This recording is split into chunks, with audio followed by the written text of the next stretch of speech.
Voilà, donc ici, je vous présente ici un travail de peinture que j'ai fait, en fait, qui représente une bataille, qui est la bataille de Valmy de Napoléon. Donc il faut savoir que Napoléon, en fait, c'est un petit peu une personne comme Hitler. Hitler, c'est-à-dire que c'est une personne bon, qui avait, quand elle était petite, avait des vues, hein, elle avait certaines visions, que ce soit, je veux dire, Hitler ou Napoléon, il se voyait déjà, je veux dire, grand combattant, je veux dire, et ils étaient animés par, je veux dire, des pensées qui faisaient en sorte qu'ils allaient devenir puissants. Donc ils le sentaient déjà à la base. Et à un point tel que, par exemple, si je prends le cadre de Napoléon, quand il était petit, Napoléon, bon, il se battait dans la cour de récréation, il était déjà chef, chef de bande quand il faisait, voilà, il a fait l'école militaire, ça on le sait bien, tout le monde le sait, et il est devenu, je veux dire, un grand militaire, voilà. Donc ils ont eu des visions aussi bien Hitler que, je veux dire, comment ça s'appelle, Napoléon. Voilà. Sachez que Hitler, il aurait pu ne pas exister, puisqu'en fait, il a subi pas mal il a échappé à plusieurs fois à la mort, hein. Voilà, donc à un point tel qu'on se demandait, bon, si c'était pas une personne un peu spéciale, je veux dire, il s'est noyé, il a réussi à survivre, mais il a échappé plusieurs fois à la mort, et par des attentats, tralali, tralala, il a toujours été, je veux dire, voilà, comme s'il y avait un ange gardien qui était derrière lui, voilà.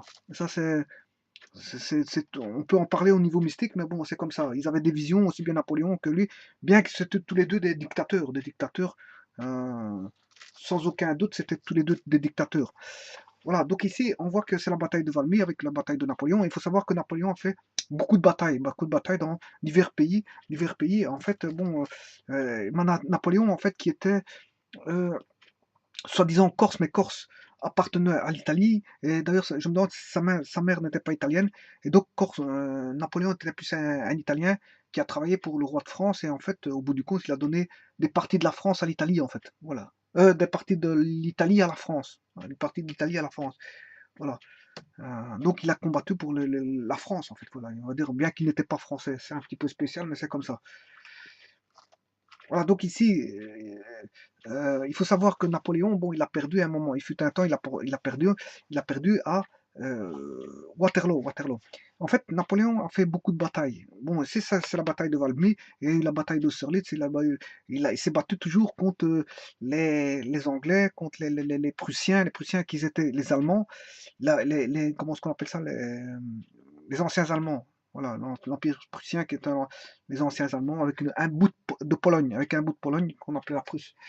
Voilà, et donc il y avait les Russes, dans tout ça, il y avait déjà les forces européennes qui commençaient à émerger, qui étaient les grandes puissances qui étaient en train de battre entre elles pour essayer de voir qui allait dominer, je veux dire, l'Europe. Donc on retrouvait l'Empire austro-hongrois qui a à ce moment-là, je veux dire, un grand empire, les Russes qui ont toujours été présents. On retrouvait donc les Anglais, fatalement, ils ont toujours été présents dans l'histoire, voilà. Et voilà, il y a eu de nombreuses guerres entre les Anglais et les Français.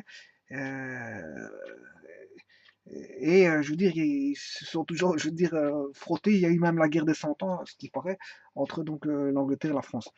Bon, maintenant, pour ceci, pour dire, c'est que c'était des guerres, je veux dire, extrêmement, je veux dire, comment on appelle ça, des guerres c'était l'horreur dans ces guerres-là, parce qu'en fait, les soldats possédaient des baïonnettes, et les baïonnettes, pour taper avec une baïonnette, ils tapaient avec la baïonnette, elle rentrait, et ils retiraient le boyau, je veux dire, en abaissant la carabine, en reprenant le boyau.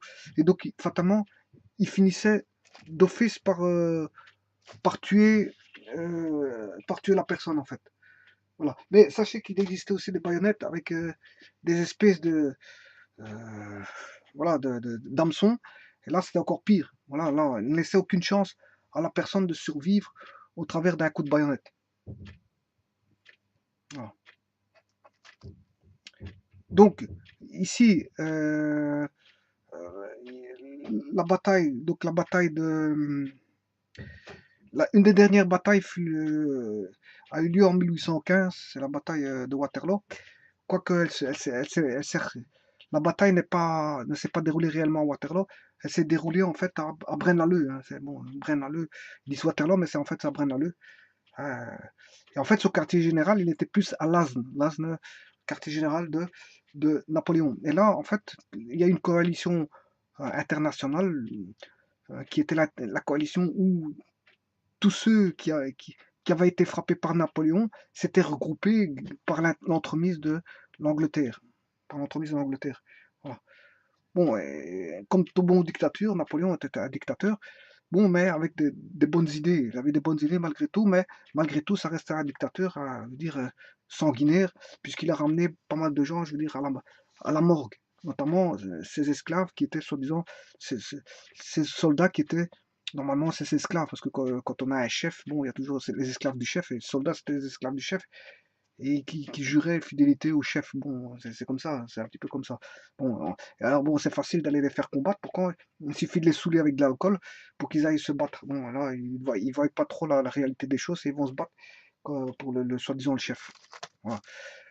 Bon, maintenant, il faut savoir que donc la dernière bataille fut perdue par Napoléon en 1815 et que bon, Napoléon en Belgique était une force d'occupation. Bon, c'était une force d'occupation, même s'il a ramené des belles choses comme certaines règles, comme la gendarmerie, il a ramené la gendarmerie, il a ramené les forces de l'ordre, ouais, mais bon, ça c'était pour. C'est bien pourquoi il a ramené les forces de l'ordre, la gendarmerie, mais il a ramené, je veux dire, des codes. Des codes civils, il a ramené pas mal de choses, comme toute, on va dire, colonisation qui se fait, peut ramener des bonnes choses, oui, mais fatalement, ça reste quand même une colonisation. Voilà, bon, il y a les colonisations de deux types, les soft et les durs. Bon, les soft, bon, à la rigueur, on peut vivre toute sa vie dans une colonisation soft sans demander enfin, en demandant son dû, en l'ayant, mais il y a les colonisations dures, on n'a pas son dû.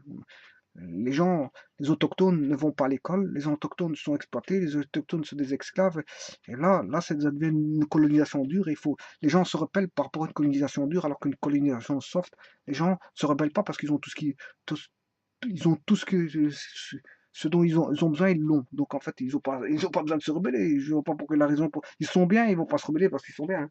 Bon voilà. Par contre, il y a des pays, il y a une colonisation dure et là, ça passe pas. Ça passe pas. Les gens demandent leur indépendance politique, leur indépendance, autodétermination, indépendance politique, indépendance économique, indépendance, euh, voilà, voilà. Donc ici, il faut savoir que grâce à ça, que les Anglais, bon, 15 ans après, c'était 1830, la Belgique avait l'indépendance, hein. Ouais, grâce à la bataille, parce que si les Anglais n'avaient pas battu grâce à la coalition internationale, ces gens-là, eh ben, je veux dire, la Belgique, c'est toujours sous colonie française. Enfin, le sud, au moins, tout au moins le sud de la Belgique, parce que le nord serait probablement hollandais, parce que là aussi, il y avait encore, je veux dire, les Hollandais, les Français, bon, je veux dire, et chacun avait sa partie, je veux dire, au niveau de la Belgique, et voilà. Maintenant, il faut savoir, parce qu'il y a leur langue, leur religion, hein, il y a les catholiques et les protestants, il y a, au niveau religion, et il y a les langues, bien sûr, la langue française, c'est la langue, je veux dire, flamande dans le nord. Donc, en fait, il y avait ces luttes ces luttes culturelles, ces luttes religieuses, ces luttes de tout ce qu'on veut, ces luttes politiques, économiques, et voilà. Quand on a des luttes, c'est des luttes de tous ordres, hein. Il vient se mélanger, se greffer le politique, le culturel, comment, l'économique, et les intérêts généraux. Enfin, il y a plein de raisons pour lesquelles, je veux dire, on a besoin de prendre un territoire ou voilà. Ah, on a besoin de ce territoire-là parce qu'il nous appartient, parce qu'il a la même culture que nous, même religion que nous, même voilà, que les gens là-bas sont pas bien au niveau économique, on va leur rendre leur indépendance économique. Là-bas, je veux dire, on a besoin de prendre tel type il y a beaucoup de bois, on va traiter tous ces bois-là. On a besoin de bois pour nos fabriques, donc on va prendre ce territoire-là. Peu importe les gens ce qu'ils en pensent. Voilà, donc voilà, les colonies peuvent venir de tout et n'importe quoi. Voilà, s'il y a des intérêts, une fois qu'on voit les intérêts, ben on peut pas s'accaparer les intérêts. Ben, on est plus fort, donc on va se battre contre les plus faibles et on va s'accaparer, je veux dire, les richesses. Je veux dire, pour pouvoir faire fonctionner, je veux dire, notre chose. Tout en extrayant les richesses, on peut apporter, mais il y a des gens qui n'apportent rien et qui vont tuer les populations, qui vont exploiter les populations, et qui vont rendre les esclaves en population. Tout dépend de ce qu'on appelle colonialisme, différents types de colonialisme. Voilà.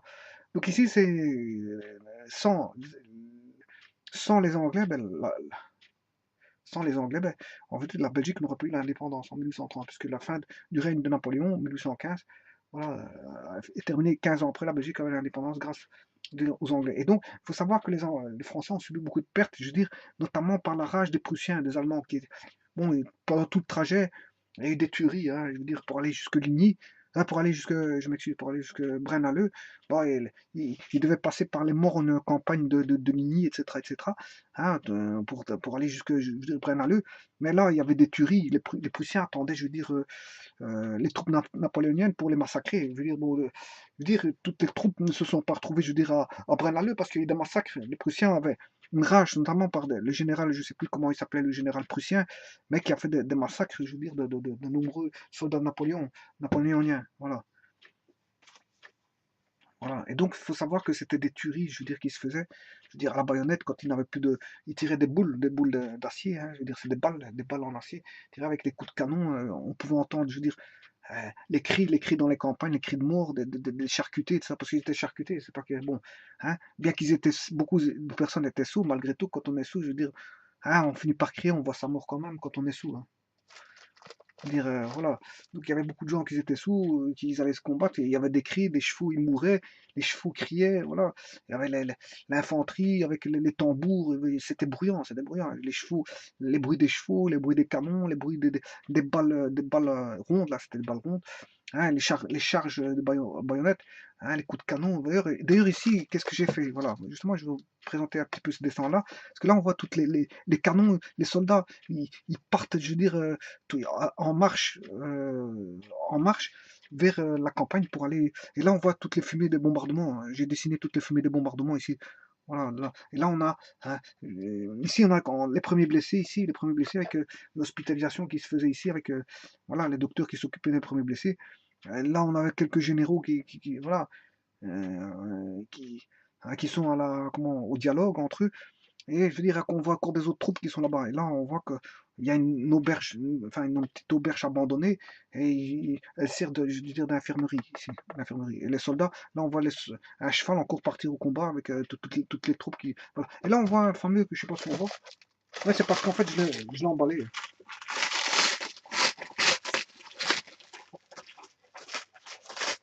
Je l'ai emballé pour ne pas le salir, mais en fait, on voit.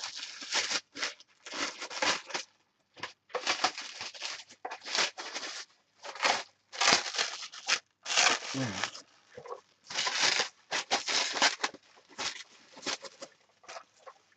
Voilà, si vous voulez bien le voir, c'est plutôt comme ça qu'on le voit. Ouais, parce que s'il est emballé, je veux dire, on ne le voit pas. On ne le verra pas clair, voilà. Donc ici, on a l'auberge. L'auberge, et là, ici, on a le, comment ça s'appelle ça? Le moulin. Bon, alors ce fameux moulin, en fait, j'ai fait un triptyque ici, hein, c'est un triptyque, ça veut dire, c'est en trois parties. Je vais vous montrer la deuxième partie.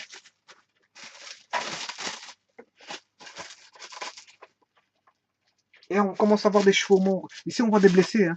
Il y a des gens blessés ici, bon. Là, j'améliore ça. J'ai décidé d'améliorer tout ça, en fait, hein. En, en son temps. Voilà. Et si on retrouve, voilà le fameux moulin, il est là. On retrouve ce fameux moulin avec tous les coups de canon qui sont donnés là-bas et tous les attroupements de, voilà, si on a des premiers chevaux morts ici, voilà, on retrouve l'auberge ici, hein, l'auberge avec les blessés ici, et de nouveau le moulin, hein, tout ça, c'est la bataille de Valmy en fait, voilà, tous les bombardements se font dans la campagne par là. Voilà, et alors, le triptyque, bon, il y en a un troisième, il y en a un troisième de triptyque.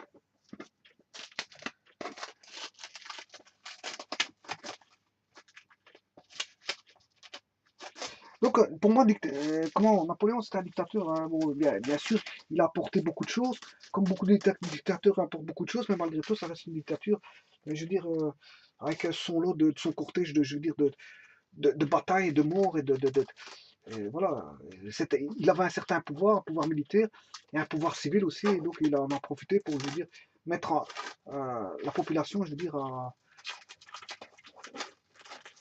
à ses pieds. Voilà, et alors ici, on voit les fameuses batailles. Là, ici, là, je sais pas si on voit. Oula, pas que je mette. On voit la fameuse bataille ici avec les chevaux ici. Les chevaux et bien sûr dans la morne campagne là-bas, dire qu'il n'était pas paisible parce qu'en fait tout se faisait, tous les bombardements se faisaient là-bas. On voit tous les bombardements ici et le reste, voilà, tout ça c'est tous les bombardements, les feux des canons, hein, pour les canons qui bombardent à plein jet. Et ici, on les retrouve aussi, les fumées de canons à plein jet. Avec toutes les soldatesses qui sont prêtes à, je veux dire, à faire feu, je veux dire, dans la campagne pour aller, je veux dire, faire le massacre nécessaire pour, euh, on va dire, briser les lignes ennemies. Ouais, ennemi, qu'est-ce que c'est qu'un ennemi? Bon, il faut encore ça se discute, hein, qu'est-ce que c'est qu'un ennemi? Bon, ici, je veux dire, l'ennemi, c'était plutôt Napoléon, mais enfin, bref, lui, il se considérait comme un dieu, qui croyait que c'était lui qui avait raison, les autres tort. Donc, fatalement, là, quand je parle de briser les ennemis, c'est briser les ennemis de Napoléon par rapport à... Attention qu'il faut savoir que Napoléon était un grand combattant, ça, on peut ne pas le nier, hein. Napoléon a toujours été un grand combattant depuis qu'il était petit d'ailleurs. Il a échappé à plusieurs fois comme les grands dictateurs à la mort. Et en fait, c'est lui qui est, comment, dans ses tentes, hein, dans ses quartiers généraux, dans ses tentes, c'est lui qui est à la base de la fameuse phrase, hein. Vaut mieux un petit dessin qu'un long discours. Bon, il faisait un dessin de la campagne avec, voilà, un dessin de la campagne euh, avec toutes les troupes au sol. Et je veux dire, où était l'infante, enfin la cavalerie, où était, je veux dire, voilà, voilà, il faisait des schémas. Et à partir de là, il discutait pas beaucoup, il faisait des schémas. Et à partir de là, dans sa tente, il prenait les bonnes décisions pour, je veux dire, gagner, faire des victoires, collectionner ses victoires. Et il en a collectionné fatalement beaucoup. Et depuis qu'il était petit, il avait ce don de, je veux dire, de pouvoir combattre, je veux dire, et d'organiser les combats, d'organiser ces fameux combats. Voilà.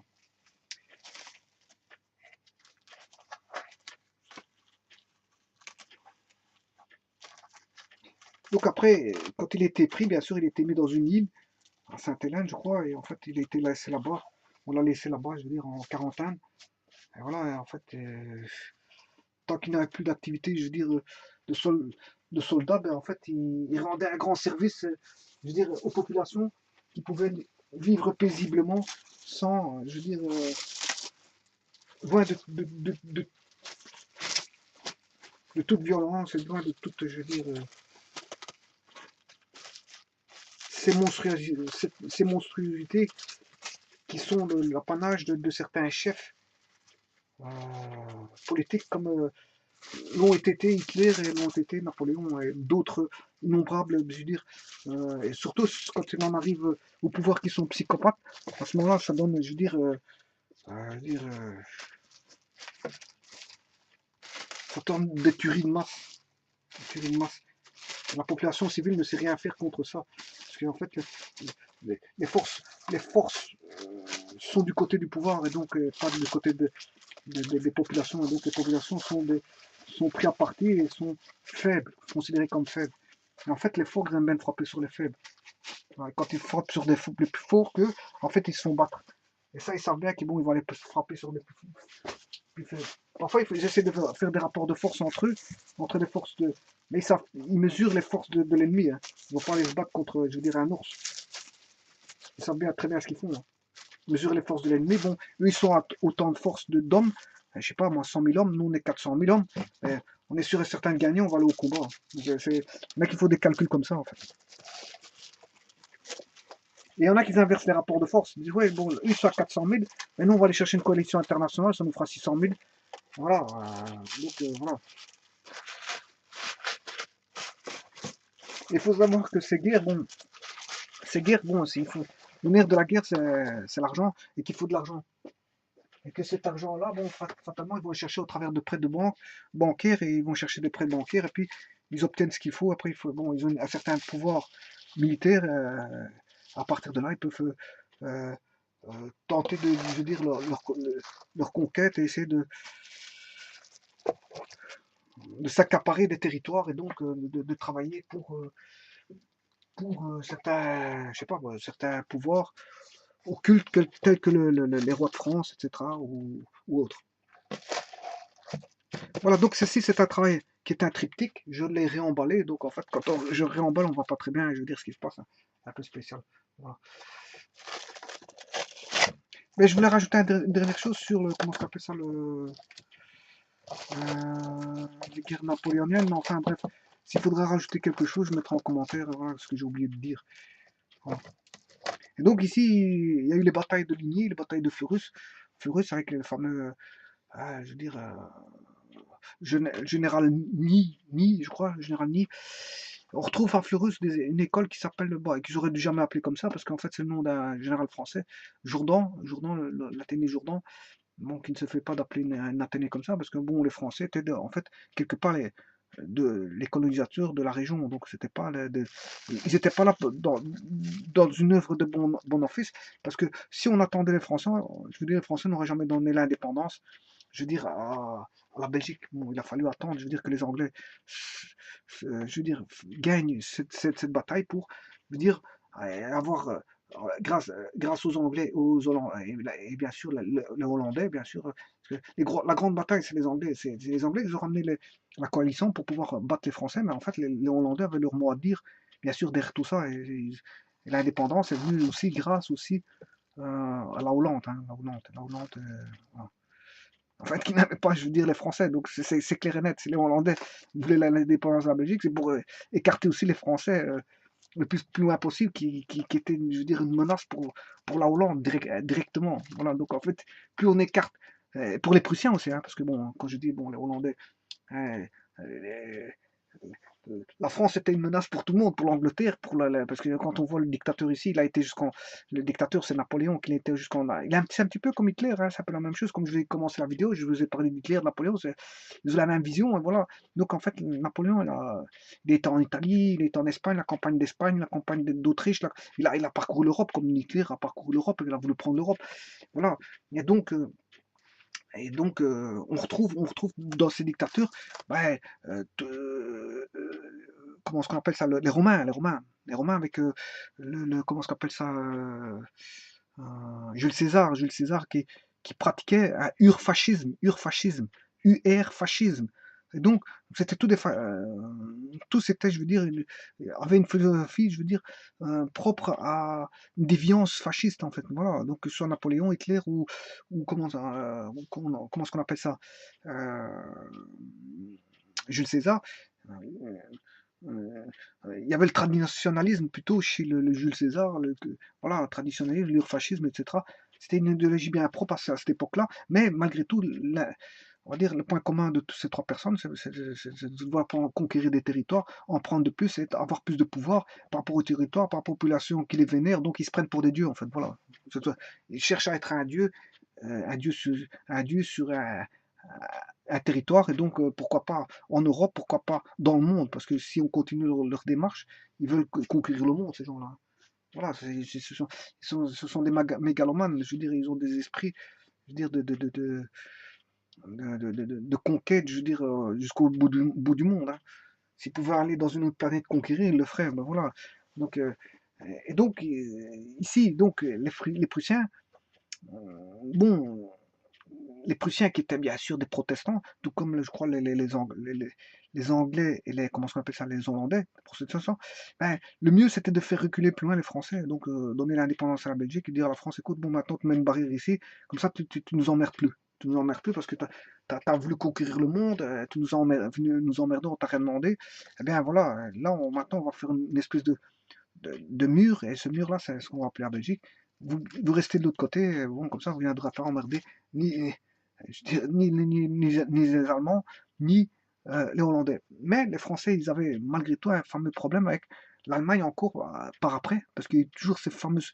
Les Français ne savaient plus aller emmerder les Allemands par, comment est-ce qu'on appelle ça, par la Belgique, parce qu'ils ont l'indépendance, mais ils ont buté avec l'Allemagne. Enfin, ils ne savaient plus aller en Allemagne via la Belgique, parce qu'il y avait la Belgique qui était indépendante, hein, bon, il y avait une frontière, hein, là. Par contre, il y a eu toujours ce fameux problème entre l'Alsace et la Lorraine, qui était, bon, un combat permanent entre l'Allemagne et la France. Voilà. Et donc, ça, c'est revenu par après, et que, bon, avec les guerres impériales, bon, allemandes, bon, ils se sont battus entre la France et l'Allemagne, de ce côté-là, plus du côté de la Belgique, parce que du côté de la Belgique, les protestants ont mis, je veux dire, une barrière qui était la Belgique pour bloquer les Français pour qu'ils évitent de venir embêter, je veux dire, soit les Hollandais ou les Allemands. Parce que les Français, je veux dire, à ce moment-là, on fait une guerre de 100 ans, mais les Hollandais ne voulaient pas une guerre de 100 ans avec les Français. Hein, ils ont une guerre de 100 ans avec les Anglais, les Français, Mais les Hollandais n'en voulaient pas de guerre de 100 ans. Il fallait replier les Français le plus loin possible. Les Allemands, c'est pareil, ils ne voulaient pas des Français repliés le plus loin possible. Voilà. Et alors, il y a eu la guerre avec les Français à plusieurs reprises, notamment en 14-18 avec l'Allemagne. L'Allemagne, mais là, cette fois-ci, c'est l'Allemagne qui est passée de l'autre côté. Elle a passé par la Belgique pour aller en France. Hein. Ils ont commencé à bombarder à 8 heures du matin pour bombarder dans les campagnes pour rentrer jusqu'en France. Hein. Il y a eu bataille de l'Isère, bataille en Belgique, hein, bataille de Belgique, dans les marécages de l'Isère, etc., avec les bombes chimiques qui ont été mis en 14-18. Et puis il y a eu encore cette vengeance de l'Allemagne euh, due à la guerre 14-18 gagnée par, par la France et la coalition.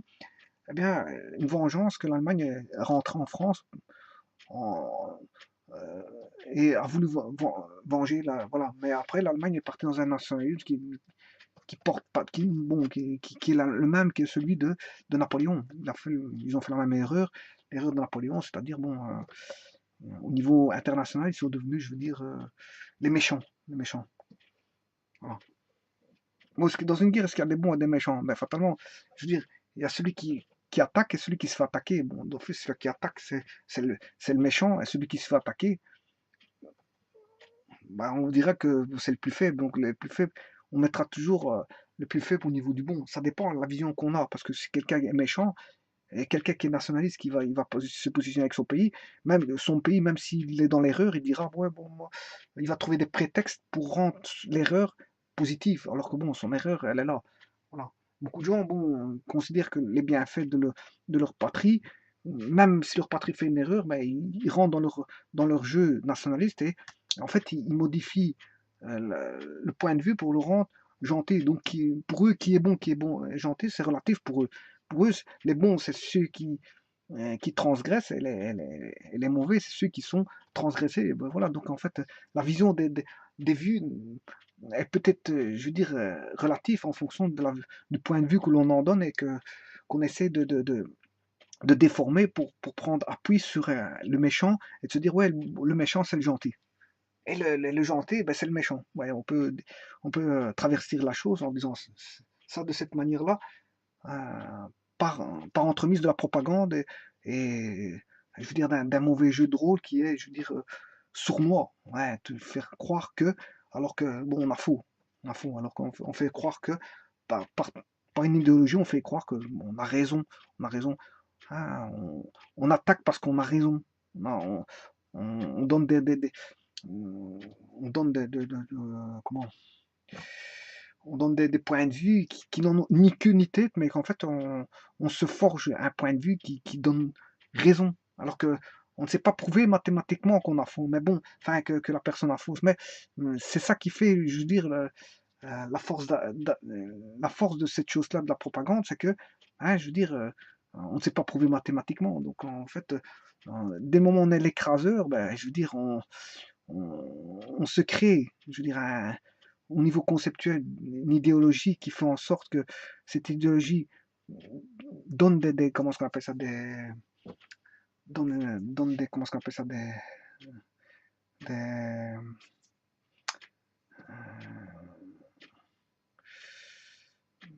on va dire, elle donne comment est-ce qu'on appelle ça, des éléments à charge, hein, elle donne des éléments à charge pour pouvoir justement être considéré comme le plus faible, alors, enfin, considéré comme de prendre, en fait, c'est de prendre le point de vue d'attaque, le point de vue d'attaque comme étant son point de vue, je veux dire, à charge, à charge. Et alors, on va essayer de le défendre. Ouais, bon, on attaque parce que si, parce que là. Bah, en fait, non, tu es dans le déni, dans le défaut et tout ce qui s'ensuit. Ce que tu fais, c'est une propagande, c'est surtout ça. C'est surtout ça.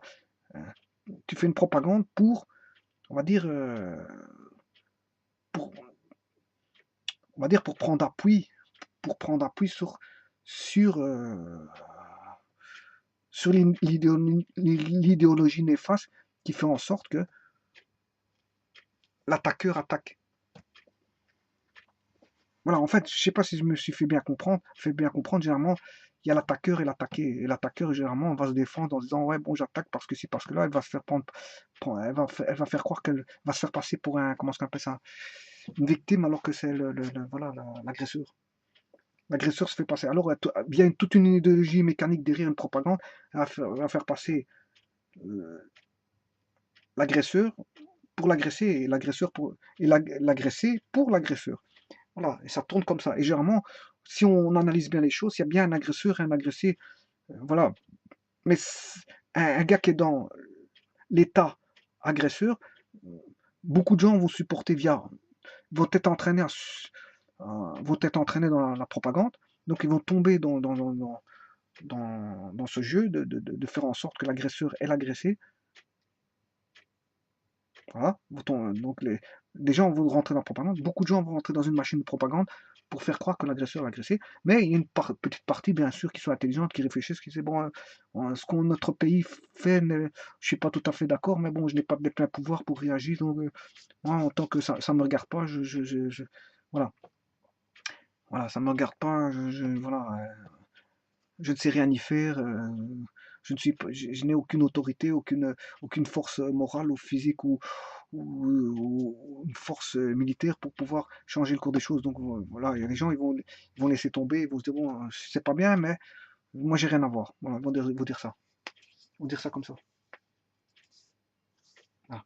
Mais d'autres vont être inspirés par le fait de faire croire que l'agresseur et l'agressé. Mais en réalité des choses, il y a toujours un agresseur et un agressé, parce que c'est qu'est-ce qu'est-ce qui va pouvoir dire ça? Ben, c'est les juridictions internationales qui vont dire bon, un tel pays, je veux dire, on avait tracé les frontières comme ça, comme ça, comme ça. Donc, je veux dire, si les frontières sont tracées, ouais, toi dans ton pays, l'autre dans son pays.